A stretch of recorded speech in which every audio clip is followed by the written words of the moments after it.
Welcome to Beatsource Tech. My name is Mojaxx and today we're looking at something rather unexpected. When I first heard that AlphaTheta, the parent company of Pioneer DJ, were introducing this new AlphaTheta brand, my big hope was that they would take that opportunity to really experiment, to try different things and bring us new types of hardware that they couldn't have done under the Pioneer DJ umbrella before. Well, with this new mixer, the Euphonia, they've certainly done that. Before we start looking at the Euphonia, I just want to acknowledge the fact that AlphaTheta, all the way back when they were Pioneer, not even Pioneer DJ, have actually dabbled in the Rotary space before. I believe the first time was with the DJM3000, a 19-inch rack mount model from 2001, which had an optional Rotary kit available for it. That was followed by the DJM800 in 2004, which again had a Rotary kit, as did the massive DJM1000 released around the same period.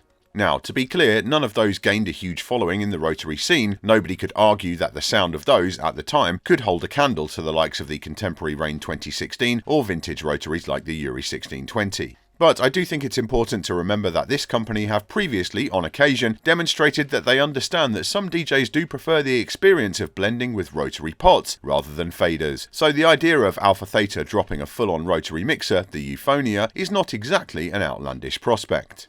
That name, Euphonia, comes from a genus of birds in the finch family and means sweet-voiced. I'm not sure that these AlphaTheta Greek names won't get tiresome eventually, but for now I appreciate it over the stark functionality of something like the DJM-A9, and in this case it definitely clues you into where the company sees the strength being of this mixer, the sound. We'll talk about that later, of course, but first let's get down to the basics. The Euphonia is rather pricey, with a street price of $3,800 in the US. That puts it in the same ballpark as the very top tier of analog rotaries like the Union Audio Orbit 6 and some of the models from Alpha in Japan. For more context though, it's not much more than the existing Pioneer DJ flagship, the DJM V10, which has a street price of around $3,500, and that has sold very well as far as I'm aware. Indeed, I know quite a lot of DJs myself who have a V10 in their home setup. So I don't see the price being much of an impediment to the target market, which seems to be well-off home users and clubs/rental houses. More on that later too.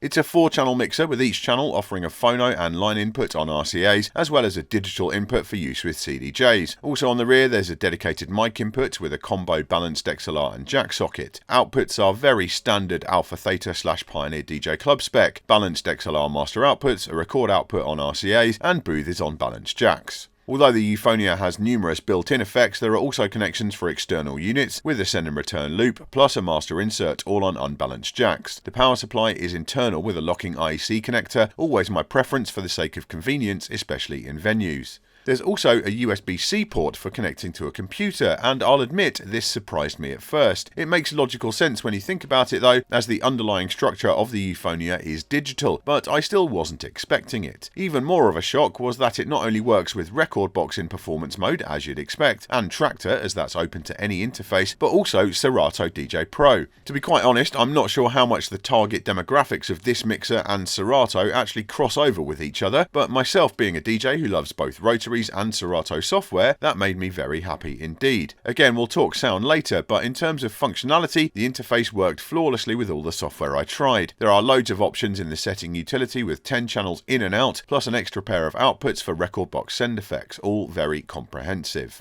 We'll talk build next, and there the Euphonia definitely feels superb. It's a real beast and very heavy for its size. This is not what you'd call a portable rotary. This helps in giving the impression that the mixer is truly built to last, and there are no elements of the build which would lead me to doubt that. Everything feels solid and reassuring. The all-metal body is complemented by wood panels on the sides, which brings a little bit of that vintage aesthetic, although I can't help but wonder if DJs who like that look wouldn't prefer a more natural colour for those.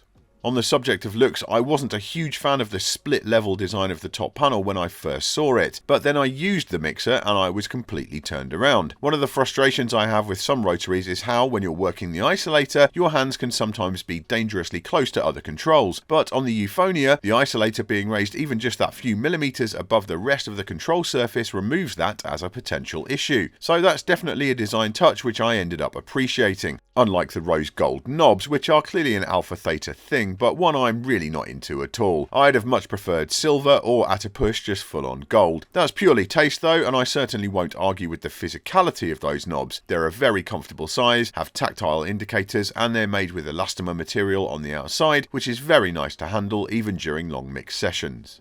Having used a lot of boutique analogue rotaries over the past few years, the Euphonia doesn't give off quite the same kind of vibes when it comes to feel. Most of those feel a lot more industrial or vintage. Some of this is down to a number of the controls on the Euphonia having much in common with mixers like the DJM V10, which is great from a familiarity perspective, but definitely makes using the Euphonia more of a hybrid experience, halfway between a traditional DJM and a boutique rotary. I'm not saying that's good or bad, that will be in the hands of the user to decide, but it's worth noting. One area where AlphaTheta have really gone in a new direction on feel is with the main rotary channel pots. These have been specially developed for the Euphonia and they offer a rather unique experience. If you turn the pots slowly, they have a heavy resistance to them, which is ideal for those really precise organic long blends. But when you turn them quickly to say cut out a channel or stab something in, the load level is reduced and you feel much less resistant. I felt like there was something familiar about this and eventually it clicked with me. It's like a logical extension of the locking colour effect pots on the DJM A9, and having made further inquiries I've confirmed that's actually the case. Like those A9 pots, these are using effectively the equivalent of a tiny sealed gearbox, so when you turn the pot slowly it's giving you the original fader feel, but with more velocity that gearing kicks in and you get that lighter, quicker response.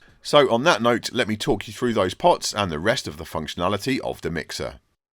Right, let's run you through the functionality here on the Euphonia. First of all, we've got these rotaries, which do feel fantastic, the way they've done this kind of damping thing with them. So when you're turning them slowly, nice, heavy feel, really smooth to adjust them. But when you whack them quick, they go quick. And it's like, yeah, it's not the first time we've seen this idea, but it works very, very well. So however you're working with them, yeah, really, really like the feel of those. Absolutely fantastic. The transformer, apparently, according to the manual, the transformer is most saturated around the 7 o'clock mark, or the 7 mark on there. So think of that as like your unity gain on a classic Mojaxx or Yuri, something like that. That's where you're aiming to be with the LEDs between 6 and 9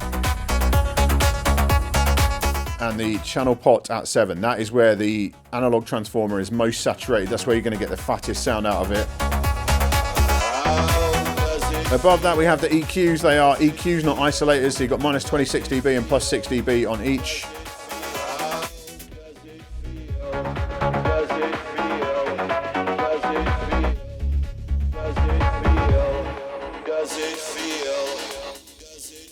They are for sculpting and shaping the sound.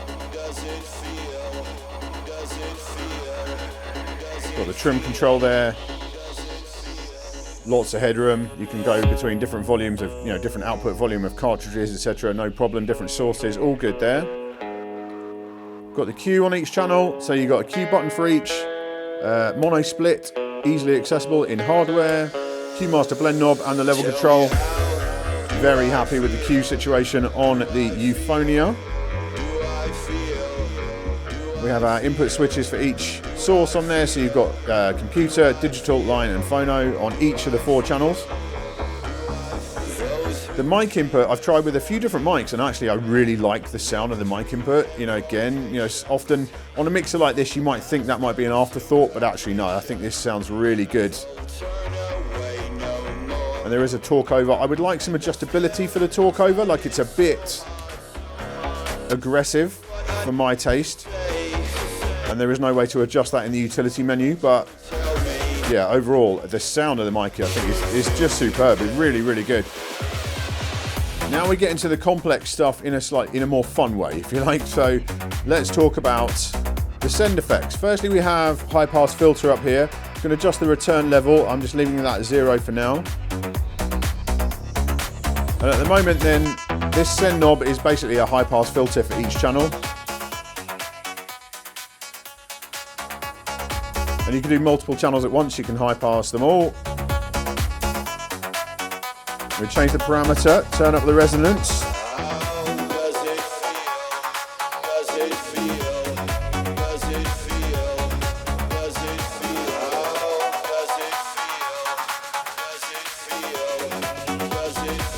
So in that mode, yeah, absolutely. It's just your high pass filter. That's all it is.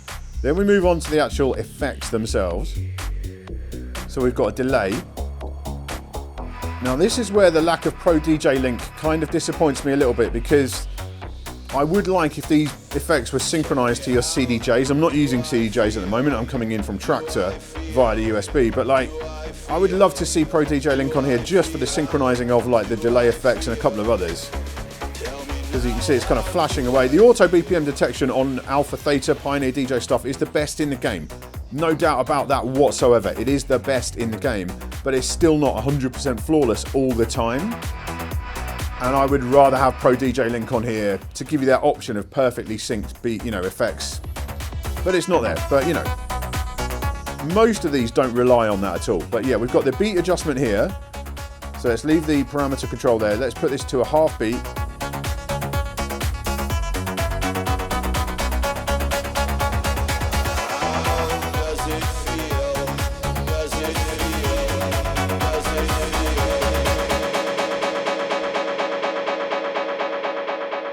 So it's a proper delay in that it's also an echo. So if you leave it at 0, it just cuts out real quick. You go below and it's like almost instantaneous, but you put the parameter up, you've got a tail on there.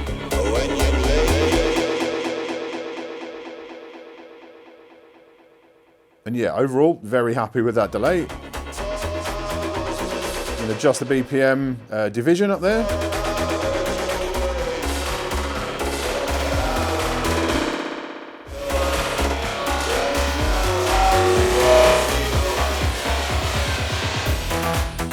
So that's the delay. Then we've got tape echo, which is like my favorite.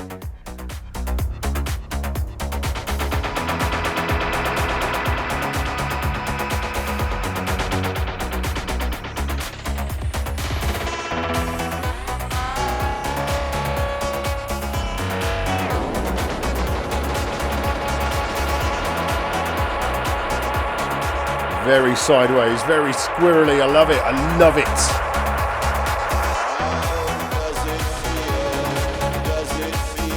Then we have the echo verb. You'll notice that we've got the display to show you what's enabled on the screen. I like that as well.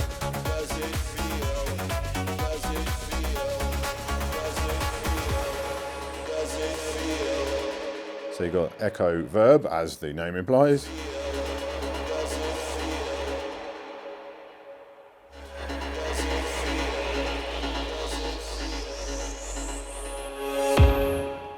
So yeah, love that too. Then we have just regular reverb.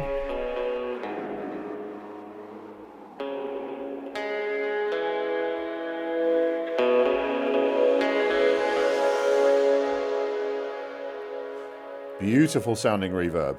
Lovely, absolutely lovely. Then shimmer, which is an effect that came over from the V10. Kind of adds harmonics.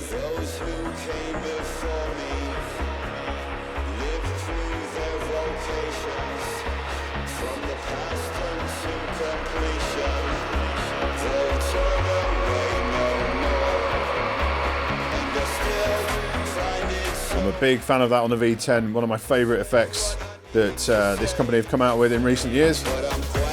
Big fan of shimmer, love that. Now you're wondering, okay, well there's no way to affect different frequencies here, right? Right, Mojaxx? Well, no. Okay, we'll move on to the last one quickly. Right, so we've got the external as well. So I've got my trusty EFX 500 hooked up. It won't work with the RMX 500. You'll get, the RMX 1000. You'll get, or the 500. You'll get phasing with those. So those have to go on the master insert, which I wouldn't recommend. It's going to degrade the sound quality of this thing massively. So don't do that. Just don't do that. So I've got that hooked up, just running an echo.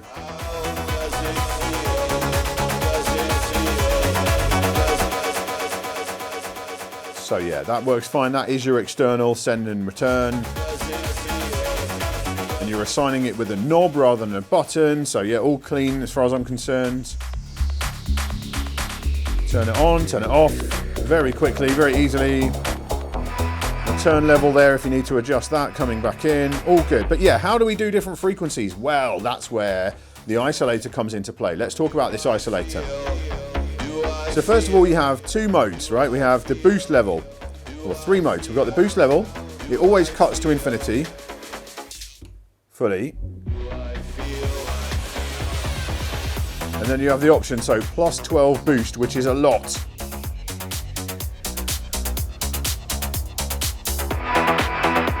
That's a lot.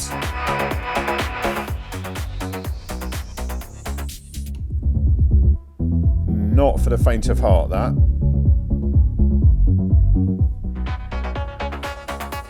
Interestingly, and I'm just noticing this live on the fly,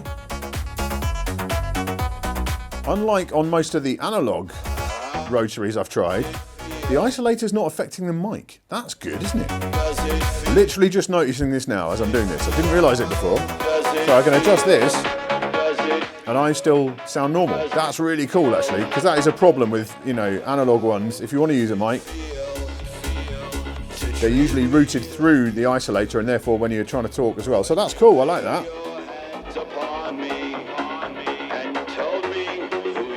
But yeah, so you've got a plus 12 boost. That's kind of excessive. Only, you know, that should be very brave DJs using that. We then got a plus 6. Bit less dangerous, but still a bit of a kick to it.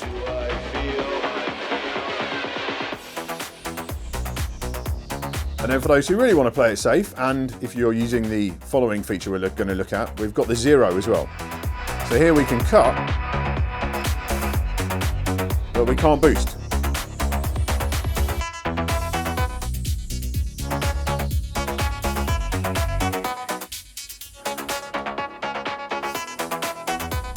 Which I think is actually really cool, just as an isolator tool, not just as a send thing. We'll talk about that, but yeah, I like that. So if you want to really play it safe, really want to look after your speakers. But yeah, normally most people are going to leave it there on the 6. I would imagine that is the safest way to play it. Just, you know, a little bit of boost, nothing too dangerous. Anyway, so yeah, but let's put it back to the 0 mode and let's talk about the send now. Okay, so I'm going to hit send on the mid-range. We're going to go back to, let's go to the echo verb, right? So now, everywhere I go past 12 o'clock on here, it's going to send it to the send effects, just for that frequency.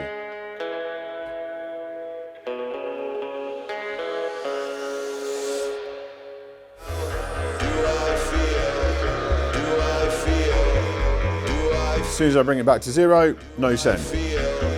Let's do that now, let's send just the highs.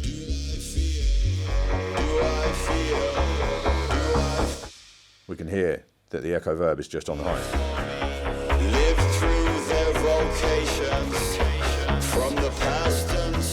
We're just on the bass.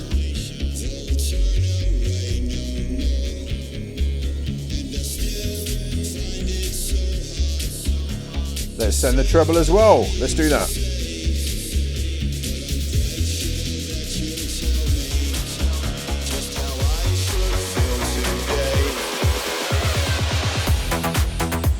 And these buttons, because it's digital, there's no popping, clicking or anything like that. Punch them in and out all day long.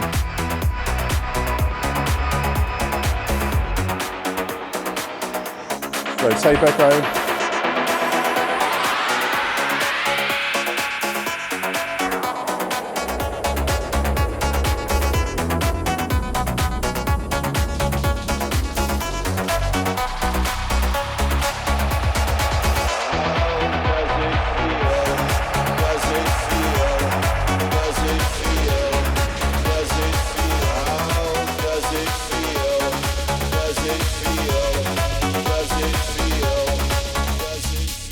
So yeah, I am loving that, absolutely loving it. It's kind of taking what they did on the V10 with the sound effects on there and just taking it to a slightly different place because you're accessing it via these 3 isolator knobs. And yeah, you can send 1, 2 or all 3 and just adjust the amount, because obviously when they're like this, nothing's sending right now. And then as soon as I turn one of them up, past that 12 o'clock, it starts sending.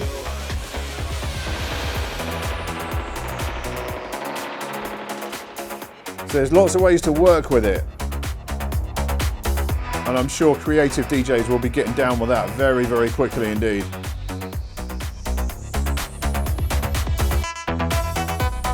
And of course you can have some boost on as well. You don't have to have the boost off.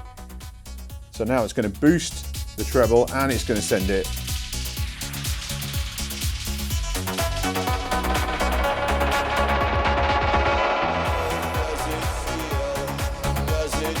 Very kind of organic sounding, very intuitive. And I say, just lots of different ways to work with it. And you've still got the option to send from down here as well.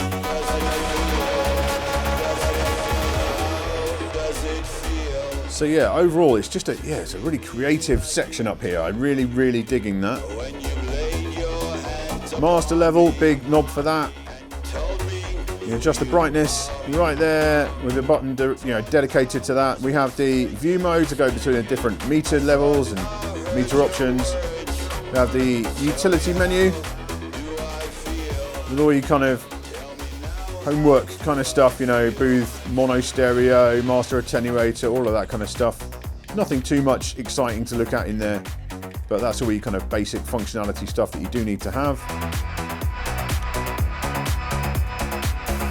And you can enable the master insert up here with this one. Obviously nothing connected right now, so it's not going to work. But yeah, so that's your functionality on the Euphonia. If you just want to use it in a very straightforward way, you absolutely can. But if you want to go hog wild with those effects, yeah, there's lots and lots of options for you.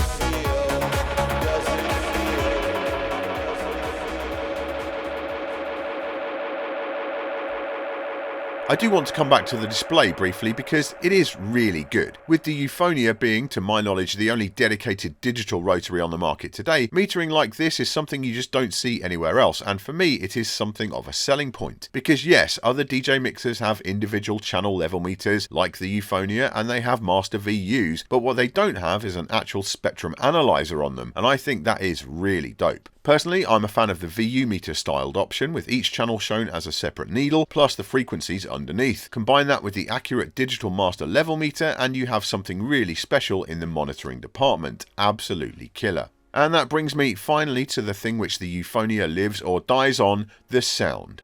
I've mentioned the mixer being digital a number of times in this video, but that isn't the full story. Because what's also under the hood is an analogue transformer from Rupert Neve Designs, custom tuned for the Euphonia. If you aren't aware, the late Rupert Neve is one of the most respected names in audio production gear, having created legendary mixers, compressors and much more in his 60+ year career. Whatever your taste in music, it's guaranteed that some of your favourite records have been mixed on a Neve console. So what you actually get with the Euphonia is 32-bit A to D and D to A converters plus 96 kHz/64-bit floating point processing through the DSP, the highest quality specs I've ever heard of in a DJ mixer, which is then passed through that Neve transformer, which changes the voicing and adds a massive amount of warmth and natural analog harmonics. And the beauty of that system is the same processing is applied to all of the inputs. So yes, the phono preamps are great and they really sang with all the carts I tried, but then CDJs on the digital inputs also get that analog kick, and so does the audio interface. I've never heard Serato DJ Pro sounds so good when using a mixer's built-in audio interface before.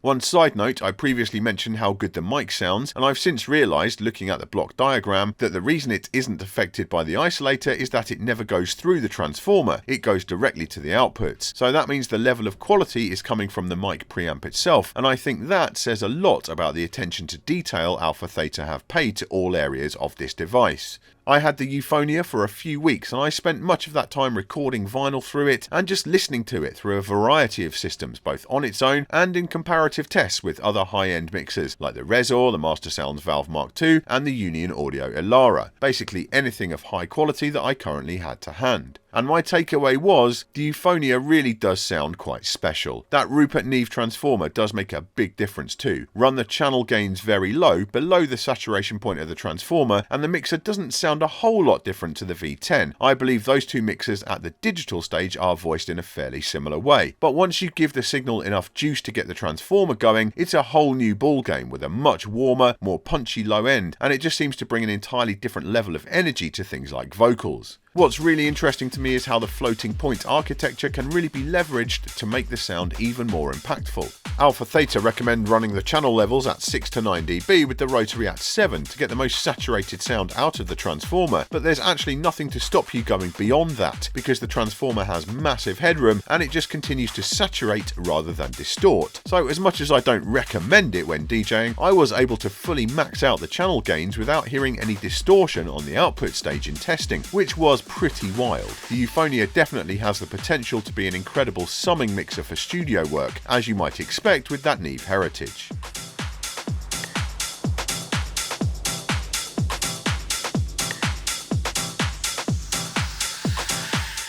I will say this, not everyone will prefer the Euphonia over other mixers. When you're in the rarefied air of products in this category, there's a certain baseline of quality which the Euphonia comfortably passes, but then you're very much into the area of personal taste. For example, some might lean towards the exceptional transparency of the discrete resor, others might like the low-end wallop from the tubes in the Master Sounds valve, but I can say for certain that the sound the Euphonia offers is absolutely up there with the best on the market today.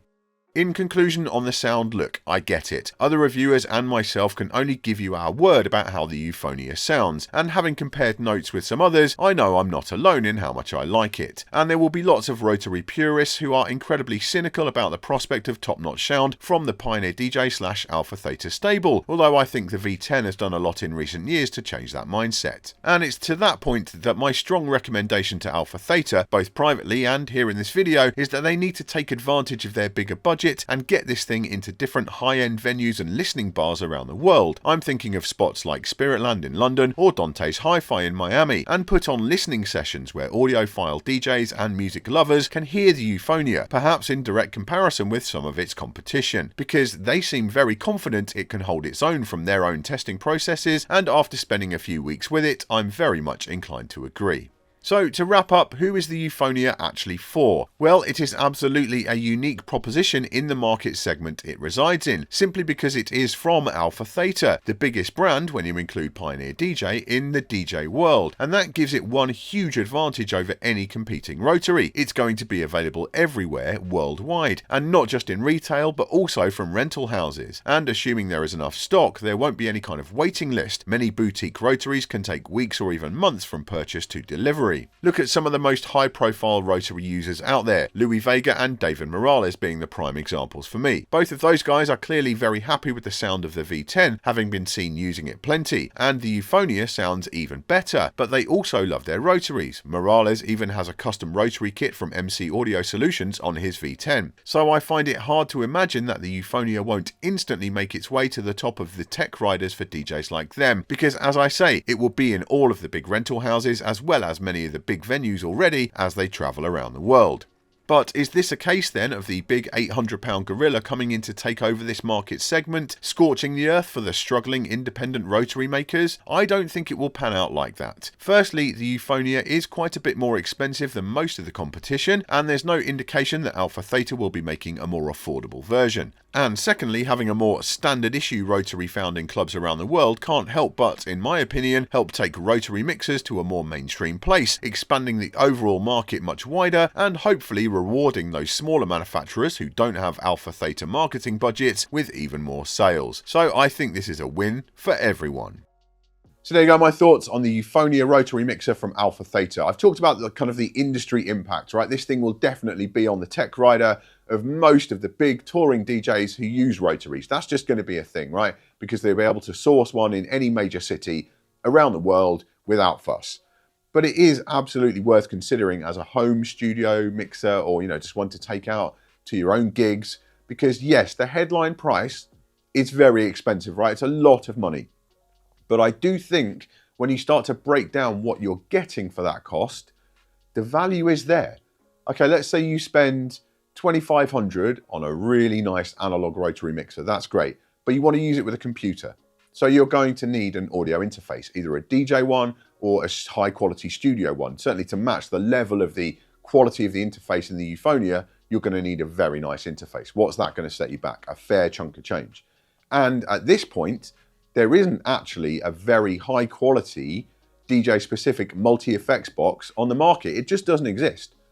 If there was one, what would that cost? $700, $800, $1,000? And if you want to kind of recreate the kinds of effects that you're getting with the Euphonia with a bunch of pedals, they're going to set you back a fair amount of money as well. So yeah, I do think that headline price, yeah, it's expensive, but when you start to break it down, the value proposition is there. The experience of using it is very, very nice indeed. It feels great to use. It really does. It's so comfortable, so well laid out. The quality is absolutely there in terms of both build and sound. So I have no hesitation recommending the Euphonia. It won't be the mixer for everyone. When you're spending that kind of money on a mixer, you need to be really particular about the sound that you want. And there will be some DJs who are like analog or nothing. Give me analog or give me death. And I respect that position. But if you're willing to look beyond that and try something a bit different, the Euphonia will be a fantastic choice. In the comments this week, let me know your thoughts on the Euphonia, on rotaries in general. Do you think this will help grow rotaries in the club scene in general? And as they seem to be experimenting so much with different kinds of hardware, what would you like to see from AlphaTheta next? Thank you for watching this episode of Beatsource Tech. I do hope you've enjoyed it or found it useful. If you have, please give the video a thumbs up and make sure you subscribe to the channel so you don't miss any future videos. I'll see you next time.